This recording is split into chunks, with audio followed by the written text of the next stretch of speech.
గోపాల్ హత్యాయత్నం దురదృష్టకరమని టీజేఆర్ సుధాకర్ బాబు అన్నారు. సర్వేపల్లి నియోజకవర్గం వైసీపీ ఎస్టీ నేత గోపాల్ ఇంటికి వెళ్లి గొంతు కోసారని టీజేఆర్ సుధాకర్ బాబు గోపాల్ కు అందుతున్న వైద్యాన్ని పరిశీలించారు. గోపాల్ కుటుంబ సభ్యులను పరామర్శించారు. ఈ సందర్భంగా ఆయన మాట్లాడుతూ టీడీపీ నేతలు ఏకంగా గోపాల్ ను చంపేయాలని చూశారని, సోమిరెడ్డి ప్రజా వ్యతిరేక, రాజ్యాంగ వ్యతిరేక విధానాలను ప్రశ్నించినందుకు గోపాల్ పై దాడి చేశారని అన్నారు.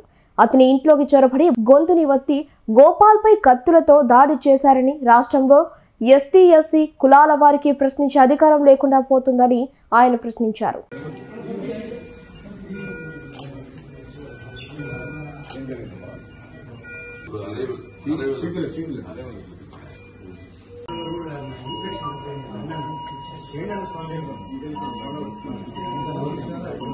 గోపాల్ మీద హత్యాయత్నం జరిగింది.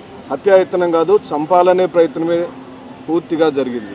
కొద్దిపాటి అదృష్టంతో ఆ బిడ్డలు చేసుకున్న పుణ్యమో, ఆ తల్లిదండ్రులు చేసుకున్న పుణ్యమో, ఆ అబ్బాయికి ఇంకా ఈ భూమి మీద నూకలుండి త్రుటిలో ప్రాణాపాయం నుంచి తప్పించుకున్నాడు. ఇంకా క్రిటికల్ గానే ఉన్నాడు. ఓ ఎరుకల సామాజిక వర్గానికి సంబంధించిన వైఎస్ఆర్ కాంగ్రెస్ పార్టీ కార్యకర్త విధానపరమైన నిర్ణయాలను, సోమిరెడ్డి చంద్రమోహన్ రెడ్డి రాజ్యాంగేతరమైన నిర్ణయాలను వ్యతిరేకిస్తూ గ్రామ సర్పంచ్ అయిన రాజశ్రీ గారిని అకారణంగా సస్పెండ్ చేయించి రాజ్యాంగ విలువలకు తూట్లు పడుస్తుంటే దాన్ని ఖండించిన వైఎస్ఆర్ కాంగ్రెస్ పార్టీ నాయకుల యొక్క స్టేట్మెంట్లను వ్యతిరేకిస్తూ తెలుగుదేశం పార్టీ చేసిన ఉన్మాద రాజకీయాలకు వ్యతిరేకంగా, రాజ్యాంగేతరమైన నిర్ణయాలకు వ్యతిరేకంగా గళం ఇప్పాడు ఓ ఎరుకల సామాజిక వర్గానికి సంబంధించిన వైఎస్ఆర్ కాంగ్రెస్ పార్టీ కార్యకర్త.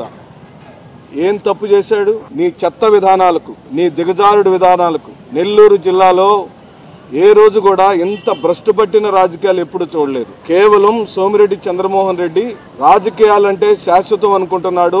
చాలా జాగ్రత్తగా గుర్తుపెట్టుకోమని చెప్పంటుంది YSR Congress Party SC ST cells. నువ్వు దాడి చేయించిన వాడు పేదవాడై ఉండొచ్చు, కులంలో ఎరుకల సామాజిక వర్గానికి సంబంధించిన వాడై ఉండొచ్చు, కానీ సమాజం పట్ల బాధ్యత కలిగిన కార్యకర్తగా రాష్ట్ర ఎస్సీ సెల్లో ఓ సంయుక్త కార్యదర్శి స్థాయికి ఎదిగిన వ్యక్తి మీద అర్ధరాత్రి వారి కుటుంబం మీద దాడి చేసి భార్య యొక్క నోటిని అదిమిపెట్టి చంపటానికి విశ్వ ప్రయత్నాలు చేశారు.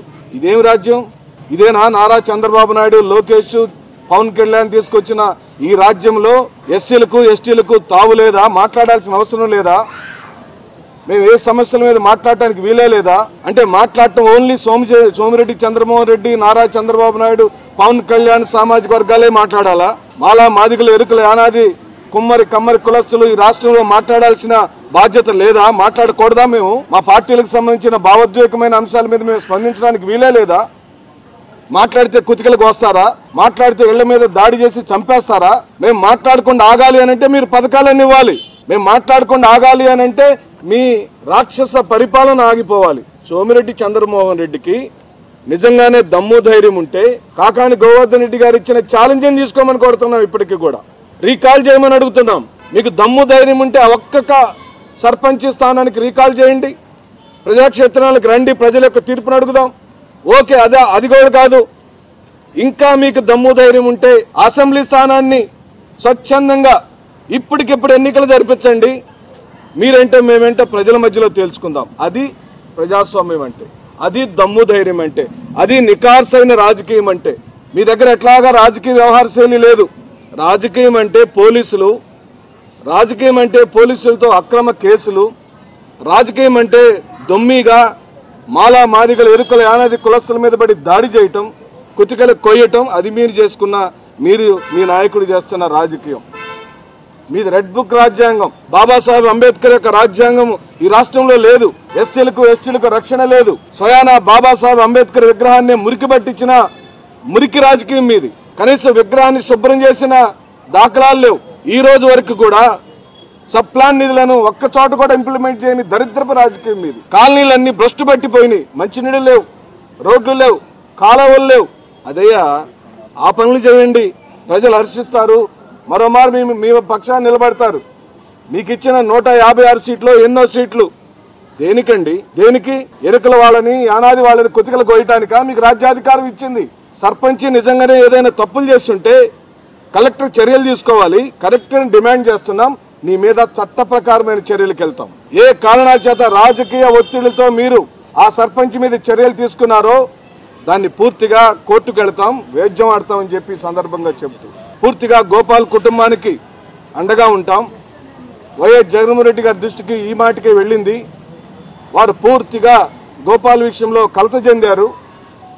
ఆ కుటుంబానికి స్వయాన మీడియా సాక్షిగా ఈ జిల్లాలో ఉన్న ఎస్సీలకు ఎస్టీలకు వైఎస్ఆర్ కాంగ్రెస్ పార్టీ పూర్తిగా మద్దతు తెలుపుతుంది, అండగా ఉంటది. ఇలాంటి ఒడతూపులకు తాటాకు చప్పుళ్లకు వైఎస్ఆర్ కాంగ్రెస్ పార్టీ శ్రేణులు భయపడవండి. మా వల్ల కాదు. మీరు ఎంత భయపెట్టినా, గోపాల్ లాంటి వాళ్ళు కుతికలు కోసినా, సుధాకర్ బాబు లాంటి వీపు పగలగొట్టినా, మా తలకాయలు పగలగొట్టినా వైఎస్ఆర్ కాంగ్రెస్ పార్టీ జెండాని వేడనాడే ప్రసక్తే లేదు. మా లక్ష్యం జగన్మోహన్ రెడ్డి రాష్ట్రానికి ముఖ్యమంత్రి అవ్వాలి. వైఎస్ జగన్మోహన్ రెడ్డి ముఖ్యమంత్రి అయితేనే మాకు రక్షణ ఉంటది. లేకపోతే మీరు కుతికలకు వస్తారు, దాడి చేస్తారు, దొమ్మిలు చేస్తారు, పోలీస్ స్టేషన్లో పెడతారు, కేసులు ఇరికిస్తారు, తప్పుడు కేసులు పెడతారు. అది మీ విధానమని ఈ సందర్భంగా నేను మనవి చేస్తూ ఆ కుటుంబానికి సంపూర్ణమైన మద్దతుని ప్రకటిస్తూ ఇప్పటికే కాకాని గోవర్ధన్ రెడ్డి గారు వారికి సంపూర్ణంగా పిల్లాన్ని క్షేమంగా బయటికి తేవడానికి తీసుకుంటున్న అన్ని చర్యలకు పార్టీ తరఫున వారికి నేను మీడియా సాక్షిగా హృదయపూర్వకమైన ధన్యవాదాలు చెబుతున్నాం. మీరు ఎస్సీలకు ఎస్టీలకు చూపిస్తున్న ఆదరణ, మీరు ఎస్సీలు ఎస్టీల పట్ల మీరు చూపిస్తున్న ప్రేమ అభిమానాలు తిరిగి మళ్ళీ చూపించుకునే రోజు వచ్చింది. ఆ రోజు కోసం మేమందరం ఎదురు చూస్తున్నామని చెబుతూ సెలవు తీసుకుంటున్నాం. మొన్న రాత్రి జరిగినటువంటి సంఘటన నెల్లూరు జిల్లా వాసులందరినీ కూడా కలిచివేస్తుంది. ఎస్టీ కుటుంబానికి చెందినటువంటి బదనాపూర్ గోపాల్కి సంబంధించి ఇంటికి వెళ్ళి ఇద్దరు భార్యాభర్తలు ఉన్నప్పుడు భార్యను నిర్బంధించి గొంతు నులిమి నోరు మూసేసి గొంతు కోసినటువంటి నేపథ్యం. దానికి సంబంధించి ఈరోజు నా సోదరుడు వైఎస్ఆర్ కాంగ్రెస్ పార్టీ రాష్ట్ర ఎస్సీసీఎల్ చైర్మన్ మాజీ శాసనసభ్యులైనటువంటి సుధాకర్ బాబు గారు ఆ కుటుంబాన్ని గోపాల్ని పరామర్శించడానికి రావడం జరిగింది. ఆసుపత్రికి వెళ్ళి వైద్యులతో అదేవిధంగా గోపాల్తో ఆరోగ్య పరిస్థితిని గురించి వాకప్ చేశారు, మాట్లాడారు.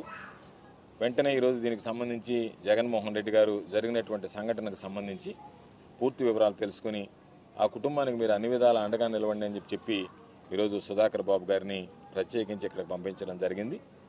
ఎస్సీ ఎస్టీలకి ఎక్కడ అన్యాయం జరిగినా సరే వైఎస్ఆర్ కాంగ్రెస్ పార్టీ ఈరోజు అండగా నిలిచేటువంటి పరిస్థితుల్లో సుధాకర్ బాబు గారు ప్రత్యేకించి వెంటనే నిన్ననే నాతో మాట్లాడారు. నేను చెప్పాను నిన్న సర్జరీ జరిగింది, ఆరోగ్యంగా ఉన్నాడని. ఆయన ఈరోజు ఉదయాన్నే బయలుదేరి గుంటూరు నుంచి నేరుగా ఆసుపత్రికి రావడం జరిగింది. ఆసుపత్రిలో అందరినీ పరామర్శించడం జరిగింది. తప్పనిసరిగా వైఎస్ఆర్ కాంగ్రెస్ పార్టీ ఆ కుటుంబానికి ఆ వ్యక్తికి అన్ని విధాలా అండగా ఉంటాం. మా డిమాండ్ వెంటనే ఇప్పటికీ కూడా పోలీసులు కేసు నమోదు చేసి మొక్కుబడిగా వదిలివేశారు తప్ప దోషులకు సంబంధించి పట్టుకోవాలి, శిక్షించాలనేటువంటి ఆలోచన చేయకపోవడం దురదృష్టకరం. వాళ్ళు ధైర్యంగా ఈరోజు బయట తిరిగేటువంటి పరిస్థితి ఏర్పడింది కాబట్టి ఈరోజు అంటే ఎవరిని చంపినా సరే ఇబ్బంది లేదు, ధైర్యంగా తిరగొచ్చు అనేటువంటి ఒక సంకేతాలకి సమాజంలో పోలీసులే అందించేటువంటి పరిస్థితి ఏర్పడింది కాబట్టి దానికి భిన్నంగా వ్యవహరించాలి, శాంతి భద్రతలు కాపాడాలి. కాబట్టి మరొకసారి నిన్న ఎస్పీ గారితో కూడా విన్నవించాం. మరొకసారి ఎస్పీ గారి దృష్టికి తీసుకువెళ్ళేది దీన్ని వెంటనే మీరు సీరియస్గా తీసుకుని దోషులు ఎవరైతే ఉండారో వాళ్ళని పట్టుకొచ్చి కఠినంగా శిక్షిస్తే తప్ప లేకపోతే ఇది ఆగదు. ఇది ఒక్కసారి ఇటువంటి శాంతి భద్రతల సమస్య ప్రారంభమైందంటే ఎక్కడికి వెళ్తుందో కూడా అర్థం కానటువంటి పరిస్థితి ఉంటుంది. కాబట్టి వెంటనే జోక్యం చేసుకుని ఎస్పీ గారు తక్షణమే వాళ్ళని అరెస్ట్ చేసి వాళ్ళ మీద కఠినమైనటువంటి చర్యలు తీసుకొని ఈరోజు శాంతి భద్రతలకు సంబంధించినటువంటి కాపాడాలని నెల్లూరు జిల్లాకు సంబంధించి అని చెప్పి కోరుకుంటూ